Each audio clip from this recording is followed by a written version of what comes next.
Ny tanàna ny Moramanga no nampiatrano ny andraisam-pirenena ho an'ny tanora ny Premier ministre malagasy no nitarika ny lanonany. Tanora tiako androso ny fireneko raisiko ny andraikitra io ny teny filamatra nentin'ny Madagasikara nankalaza ny andro maneran-tany ho an'ny tanora izay nomariana tany Moramanga omaly. Ny Premier ministre lehibe ny gouvernemanta no nitarika ny lanonana tany an-toerana. Nambaran'ny Premier ministre lehibe ny gouvernemanta ary fa dia atsangana isaky ny distrikta ny akan'ny tanora mba ahafahan'izy ireo miserasera. Ny fampiroboroboana ny tanora sy ny fampandrosoana dia tsy afaka misaraka amin'ny fitiavan-tanindrazana. Ary izany indrindra no miarabanay voalohany ireo tanora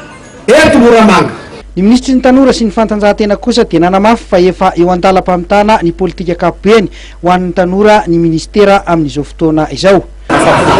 Fiampianan'ny tanora, fampandrosoana amin'ny ankapobeny sy ny fijerevana ny tanora, fametrahana ireo rafitra sy ireo toerana rehetra ahafahan'ny tanora mivelatra amin'ny fiainany amin'ny ankapobeny, toy fisian'ny maison des jeunes ohatra, ary mbola voavy nanavao ny fifanarahana asa tamin'ny orinasa Orange izay fotoana izao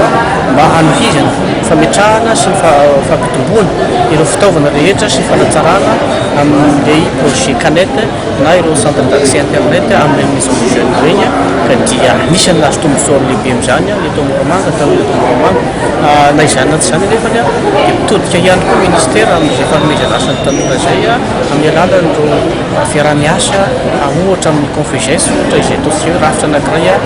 olivon'ny francophonie izay misarona tanora sy fantanjahantena dia misy famoronana asa, misy tetikasa madinidinika izay afaka manome fampihofanana amin'ny tanora ireo izay voavy ihany koa nanao soniany izay fifanaraha-piarah-miasa izay tenanay tao amin'ny Mosla Réunion tamin'ny fivoriana izay tariantsika moa izany fivorian'ny ministre ny CG Sonia tamin'ny ministre koa dia misy tamin'ny fifanarahana fiarah-miasa ho an'ny CG Sonia sy ny ministera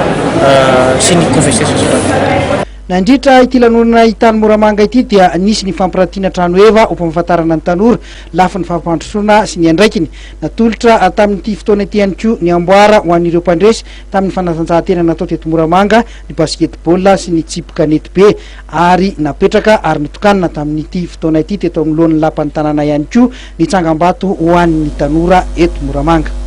Ety ampamarana ny fampalalambavao ary dia tsara indray ny mampafantatra antsika fa amin'ny rapitso nivoaka ny gazety La Moderne, ny gazety Mahery ny tinambara ny sehatra ny fanatanjahantena moa ny tena afantarana ity gazety Mahery ity azadiny zany manjifa ity gazety tsika ity. Ho amin'ny rampitso dia mametraka ny veloma mandrapita fa resaorana ianao nanaraka ny fampalalambavao hatramin'ny farany famefotoanetsika amin'ny andro manaraka veloma toko.